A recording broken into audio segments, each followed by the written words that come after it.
Hello everyone, कैसे हैं आप लोग।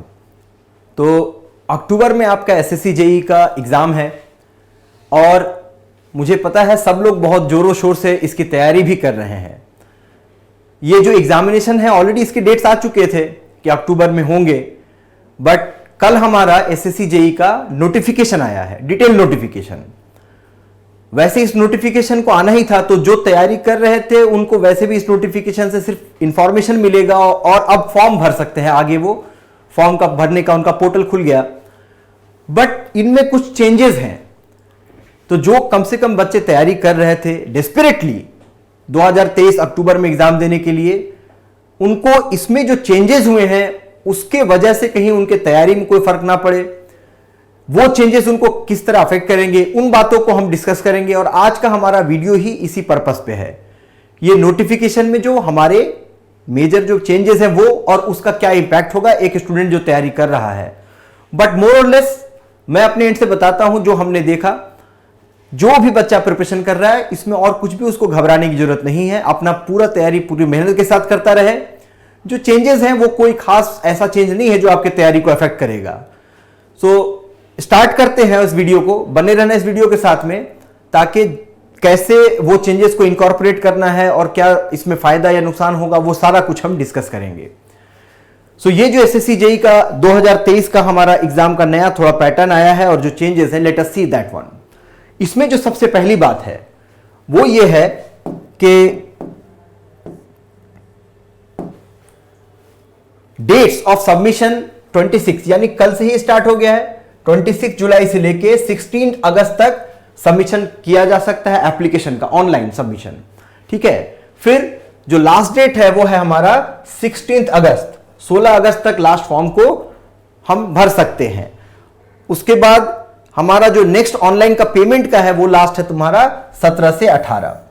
तो ये हमारी इंपॉर्टेंट डेट्स आ चुके हैं। मोर और लेस हम ये कह सकते हैं कि भाई 16 तक हमारा लास्ट डेट है फॉर्म भरने का। और जो एग्जाम होगा अभी भी इन्होंने ऐसे ही लिखा है, एग्जाम ऑब्वियसली पहले इन्होंने डेट दिया था, अक्टूबर में एग्जाम लेंगे ये। नाउ अगर इस पूरे नोटिफिकेशन को गौर से देखा जाए तो इसमें जो मेजर चेंज है वो मेजर चेंज है एक्चुअली थोड़ा सा इन लोगों ने एज वाला भी चेंज किया है। पहले क्या है जनवरी तक रखते थे, अब इन लोगों ने एज लिमिट को अगस्त तक कर दिया है। यानी जिस डिपार्टमेंट में 30 इयर्स तक एलिजिबिलिटी होती थी कि भाई 30 साल तक का कोई भर सकता है फॉर्म, वो 2 अगस्त 1993 के बाद का उसका डेट ऑफ बर्थ होना चाहिए। यानी 2 अगस्त 1993, इससे अगर पहले किसी का डेट ऑफ बर्थ है वो फिर एलिजिबल नहीं होगा। और वैसे भी मिनिमम जो एलिजिबिलिटी क्राइटेरिया होता है दैट इज 21 साल का जो होना चाहिए वो 1 अगस्त 2005 तक का है। लेकिन मैक्सिमम जो एज का क्राइटेरिया है थोड़ा सा यहां चेंज है। और कुछ डिपार्टमेंट है जैसे सीपीडब्ल्यूडी है हमारा डिपार्टमेंट, उसमें 32 इयर्स तक का एज लिमिट है। तो 32 का जो हमारा एज लिमिट है उसके हिसाब से वो भी है कि 2 अगस्त 1991 के बाद का उसका डेट ऑफ बर्थ होना चाहिए। 2 अगस्त के पहले, 2 अगस्त 1991 के पहले का जो डेट ऑफ बर्थ है वो इसमें एलिजिबल नहीं होगा। इसके अलावा जो दूसरा चेंज है जो मेजर है, अच्छा चेंज से पहले ये देख लेते हैं पिछली बार के कंपैरिजन में टोटल जो हमारी वैकेंसी है, वैकेंसी इस बार है हमारी टोटल 1324। उसमें से जो सिविल की वैकेंसी है वो है 1095। लास्ट टाइम भी हमारा ठीक ठाक वैकेंसी था, करीब 14,000 बच्चों को बुलाया गया था। एक वी कैन नॉट से कि कौन से रेशियो में किस बार वो बुलाते हैं, बट इन जनरल जैसा देखा गया है, एक बात ध्यान रखना कि अगर ये वैकेंसी जो करीब 1100 के आसपास है, 1095 वैकेंसीज है, अभी इसमें एक डिपार्टमेंट है जिसने के कहा है कि अभी उसने अपडेट नहीं किया, तो ऑफ कोर्स चांसेस हैं कि ये वैकेंसीज बढ़ भी जाए।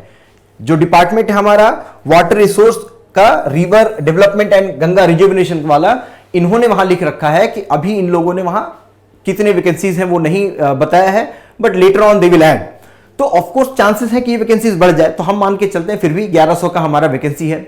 और 1100 के वैकेंसी के हिसाब से मानो कि 8000 के ऊपर स्टूडेंट्स को बुलाएंगे पहले पेपर के बाद, क्योंकि इसमें 2 स्टेज में पेपर होते हैं, पेपर 1 पेपर 2। तो पहले पेपर के बाद हम मान के चलते हैं कि 8000 के ऊपर स्टूडेंट को बुलाने वाले हैं। तो तैयारी जम के करो, क्योंकि जब पहले पेपर से 8000 से ऊपर बच्चों को बुलाया जाएगा तो ऑफकोर्स तुम्हारे पास अपॉर्चुनिटी है, बहुत बड़ा अपॉर्चुनिटी है कि तुम अपनी तैयारी में कोई भी कमी ना करो। ठीक है, क्योंकि ऐसा पहले हो रहा था, इस नोटिफिकेशन आने के पहले बच्चों के बीच में ऐसी बातें चल रही थी कि शायद इस बार काफी कम वैकेंसी आए, 2 ही 300 आ जाए, कुछ ऐसा, लेकिन ऐसा नहीं हुआ है, ठीक ठाक वैकेंसी है ये, you can fight for it. Next जो मेजर एक प्रॉब्लम भी नहीं है, नेक्स्ट जो मेजर एक हमारे सबसे चेंज है, वो चेंज ये है कि नेगेटिव मार्किंग को पहले 1/4 हुआ करता था, अब इन लोगों ने 1/3 कर दिया। एक्चुअली मेरे हिसाब से ये बहुत ही शानदार बात है। बोलो क्यों शानदार? इसलिए है कि इसमें 2 तरह के स्टूडेंट्स होते थे। जब नेगेटिव, एक तो होता है नेगेटिव मार्किंग ना हो, तो मतलब कुछ भी तुक्का लगाओ चल गया तो ठीक है। अब नेगेटिव मार्किंग अगर हमारा 1/4 था और वहां से लाके 1/3 कर दिया, इसका मतलब जितनी सटीक पढ़ाई करेंगे हम, जितना सटीक आंसर देंगे, उतना ही ज्यादा मेरा चांस बनेगा कि मैं सिलेक्शन ले पाऊंगा। ठीक है, इसका मतलब हो गया कि पढ़ाई थोड़ा सा अब ध्यान से करना पड़ेगा। जैसे तैसे पढ़ने वाला कंडीशन ये लोग धीरे धीरे कम करते जा रहे हैं। ठीक है, क्योंकि अगर कोई भी आंसर गलत होता है तो उसमें 1/3 का जो नेगेटिव मार्किंग है वो तुम्हारे मार्क्स को नीचे लेके आ जाएगा।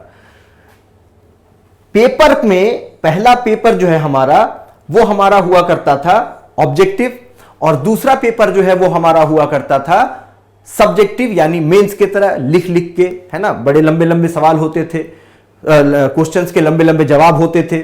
लेकिन अब इन लोगों ने जो नया पैटर्न चेंज किया है, उसमें इन लोगों ने पेपर 2 को कर दिया है ऑब्जेक्टिव पैटर्न में, और ये एक बड़ा चेंज है। लेकिन इस चेंज को लेके भी बहुत बच्चे सोच रहे होंगे, अच्छा कुछ बच्चे तो ऐसे सोच रहे होंगे कि अच्छा ही हुआ, मेंस में यार बहुत सारा लिखना पड़ता था, बहुत गलती होने के चांसेस होती थी। कुछ बच्चे जो डिटेल में ज्यादा पढ़े होंगे उनको लग रहा होगा पता नहीं ये ऑब्जेक्टिव वाला हमको लगता है उससे अच्छा सब्जेक्टिव ही था। लेकिन मेरा इसमें एक कहना है, जो भी ध्यान से पढ़ रहा है, ये कंपटीशन है। कंपटीशन क्या है? ये तो युद्ध की तरह है। तो भाई जैसा ग्राउंड होगा, जैसा प्लेटफॉर्म होगा, हमको वैसे ही खेलना है। अब क्रिकेटर है, जैसा पिच होगा वैसे ही खेलोगे ना। तो बेसिकली इसकी चिंता ज्यादा नहीं करनी चाहिए। हाँ, बशर्ते जैसा पैटर्न इन्होंने डिसाइड कर दिया अकॉर्डिंगली हमें प्रिपेयर करना चाहिए, ये सबसे ज्यादा जरूरी है। लेकिन फिर भी एक आसानी भी हो गई कुछ बच्चों के लिए जो बहुत ज्यादा परेशान होते थे। डिस्क्रिप्टिव आंसर देना हर किसी के बस का बात नहीं था, उनके लिए थोड़ी आसानी हो गई। बट एक बात याद रखना, जितना आसान ये ऑब्जेक्टिव दिखता है उतना आसान होता नहीं है, क्योंकि जो टाइम लिमिट है, टाइम लिमिट वैसा ही है कि भाई आपका 100 क्वेश्चन है। पेपर 1 में जैसा आपका सिलेबस था, जो पैटर्न था वही है। पेपर 2 में जो आपका सिलेबस था वही है। फर्क यह हुआ है कि आपके पेपर 2 में सिर्फ और सिर्फ सब्जेक्टिव को हटा के ऑब्जेक्टिव कर दिया गया। तो अब इस ऑब्जेक्टिव को करने के बाद एक और इसमें फर्क यह है कि एक क्वेश्चन आप जो पेपर 1 में जब एग्जाम लिखते हैं तो एक क्वेश्चन के लिए करीब 36 सेकेंड्स अवेलेबल होते हैं आपके पास, क्योंकि 200 क्वेश्चंस होते हैं पेपर 1 में, इस बार भी हैं 120 मिनट्स में, 2 घंटे में। और पेपर 2 में आपके पास में 100 क्वेश्चंस होंगे और वो भी 2 घंटे में, यानी एक क्वेश्चन के लिए 1.2 मिनट आपके पास अवेलेबल होगा। यानी पेपर 1 के कंपैरिजन में पेपर 2 में टाइम एक क्वेश्चन के लिए ज्यादा अवेलेबल होगा। क्या मतलब इसका मतलब यह हो गया कि पेपर 2 का जो ऑब्जेक्टिव बेस्ड एग्जाम है, एक तो उसमें कैलकुलेटर अलाउड है कैलकुलेशन करने के लिए, यानी न्यूमेरिकल क्वेश्चंस आएंगे उसमें, और टाइम थोड़ा सा ज्यादा है, इसका मतलब थोड़ा डेप्थ भी ज्यादा पूछा जाएगा उसमें। तो पेपर 1 और पेपर 2 होगा दोनों ही ऑब्जेक्टिव, लेकिन पेपर 1 का जो डेप्थ होगा वो थोड़ा कम होगा, पेपर 2 का डेप्थ थोड़ा ज्यादा होगा। पेपर 1 में कंपैरेटिवली कैलकुलेशंस बहुत मिनिमम रहते हैं क्योंकि कैलकुलेटर अलाउड नहीं होता है। पेपर 2 जो अब होगा है तो ऑब्जेक्टिव, लेकिन कैलकुलेशंस मौजूद होंगे और उसमें कैलकुलेटर अलाउड होगा। तो बस इतना ही फर्क है, बस पढ़ाई तो आपको उसी ढंग से करनी पड़ेगी। थोड़ा ये हो गया आपके लिए आसानी कि बहुत जो लंबे लंबे सवाल आप बनाते थे वो सवाल थोड़ा कम कर देने चाहिए, अवॉइड करने चाहिए, दैट्स ऑल। लेकिन साथ ही मैं ये भी आपको उसमें बता दूं कि थोड़े बहुत जो एक ठीक ठाक ढंग के सवाल लंबे बनाते हैं हम, उससे कॉन्सेप्ट की क्लैरिटी होती है। हालांकि वो ये समय नहीं है, अगर 2023 का जो बच्चा प्रिपरेशन कर रहा है उसके लिए वो टाइम अब उतना अवेलेबल नहीं है लंबे क्वेश्चंस बनाए। बट मैं इन जनरल बता रहा हूं, जो भी स्टूडेंट प्रिपरेशन करता है ऑब्जेक्टिव टाइप के एग्जाम के लिए भी, उसको थोड़ा चाहिए कि थोड़ा बहुत वो कम से कम लेंदी क्वेश्चंस को भी बनाया करे। ठीक है, सो ये हमारा मेजर बात था, मेजर चेंज था जो मैंने आपको अभी इनकॉर्पोरेट किया। नेक्स्ट है कि अब ये जो एग्जाम हमारा इस पैटर्न पे आ गया, अब आने वाले कुछ सिर्फ 2 महीने के आसपास हमारे पास समय बचा है। तो इन पूरे एग्जाम को 2023 में जो होने वाला है कैसे हम देखें और क्या करें। देखो, हालांकि बहुत सारे बच्चे जो पहले तैयारी कर चुके होंगे या फिर जिसने थोड़ा कम भी पढ़ा होगा या जो खुद से भी पढ़ रहे थे, अभी इस मोमेंट पे मोस्टली ज्यादा वेटेज हर एक बच्चा रिवीजन को देना चाहिए और टेस्ट सीरीज को। तो रिवीजन और टेस्ट सीरीज ये सबसे बड़ा वेटेज होता है आखिरी के 2 महीने का। यानी रिवीजन अगर करना है तो खुद से बैठना होगा। तो हमारे लिए एक सबसे बड़ा अपॉर्चुनिटी है कि रिवीजन इस बार आप चाहे तो खुद बैठ के अकेले ना करें, हमारे साथ कर सकते हैं through the prelims practice programme. ये अभी जस्ट स्टार्ट हुआ है, ये है ना, और ये हमारा 2 महीने का एक शॉर्ट टर्म कोर्स है, छोटा कोर्स है, जिसमें हम आपको पूरा सब्जेक्ट टेक्निकल और नॉन टेक्निकल दोनों ही पढ़ाएंगे, शॉर्ट नोट्स देंगे, शॉर्ट नोट्स बता के समझा के, और तुरंत फिर सारे वो क्वेश्चंस कराएंगे जो एसएससी से अलाइंड है प्रीलिम्स में। पेपर 1 में जिस तरह के पेपर्स में जिस तरह का क्वेश्चंस आता है, जितने विड्थ का डेप्थ का आता है, उस तरह के क्वेश्चंस को कराएंगे प्रैक्टिस हम आपको। तो बेसिकली ये कोर्स आप आराम से ज्वाइन कर लें और अकेले रिवीजन करने से अच्छा है हमारे साथ रिवीजन कर ले। और इस रिवीजन में क्या मिलेगा आपको वो मैं आपको बता दूं, क्योंकि जब हम कोर्स कराते हैं तो बेटर है कि यू सी दैट कि इस कोर्स में just I am bringing this one for example. क्या है ये? सर्वेइंग का लीनियर मेजरमेंट का सपोज चैप्टर है। सारे जितने भी इंपॉर्टेंट पॉइंट्स हैं वो आपको लिखे हुए मिलेंगे, वो आपको एज अ शॉर्ट नोट्स की तरह हेल्प करेगा। सारा जो इंपॉर्टेंट पॉइंट्स है आप एक एक देखेंगे, सारे इंपॉर्टेंट पॉइंट्स हैं, और ये हम क्लास में फटाफट एक्सप्लेन कर देंगे, आपको सब समझ में आ जाएगा।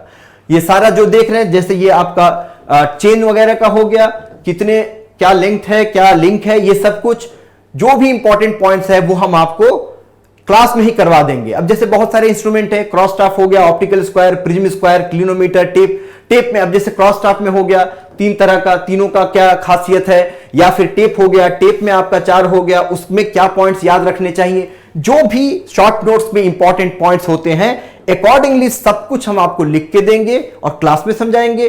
और उसके बाद इन सारे चीजों को बताने के बाद हम आपको फिर इसमें क्वेश्चन कराएंगे। जैसे ये सारा करेक्शन हमने एक जगह जमा कर दिया, लीनियर मेजरमेंट में जो इंपॉर्टेंट है, लिमिटिंग लेंथ ऑफ ऑफसेट से जो आना चाहिए आपको वो हमने एक जगह जमा कर दिया, ठीक है।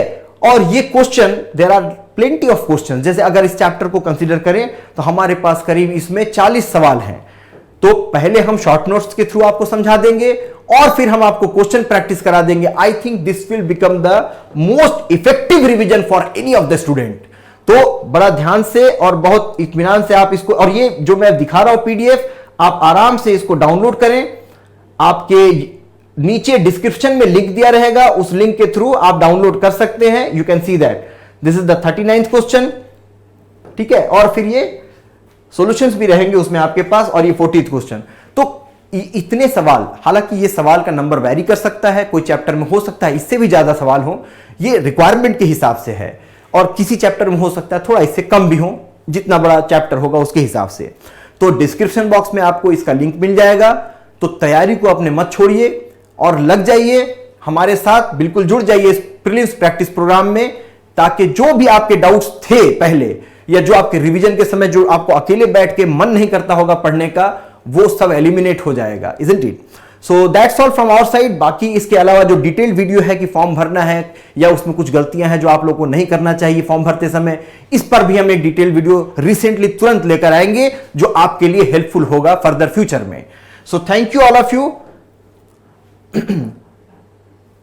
Thank you everyone. और फिर से बता रहा हूं, प्रिपरेशन में कोई अभी क्या बोलते हैं डिले नहीं करना है, और जिस एनर्जी से प्रिपरेशन कर रहे थे सेम एनर्जी के साथ करते रहना है। Take care. और अगर कुछ आपको चाहिए एक्स्ट्रा डिटेल, आपको मिल जाएगा हमारे मास्टर लर्नर के वेबसाइट पे जाइए, वहां पे जो भी आपको डिटेल जानना है वहां से आप ले सकते हैं। Take care, thank you.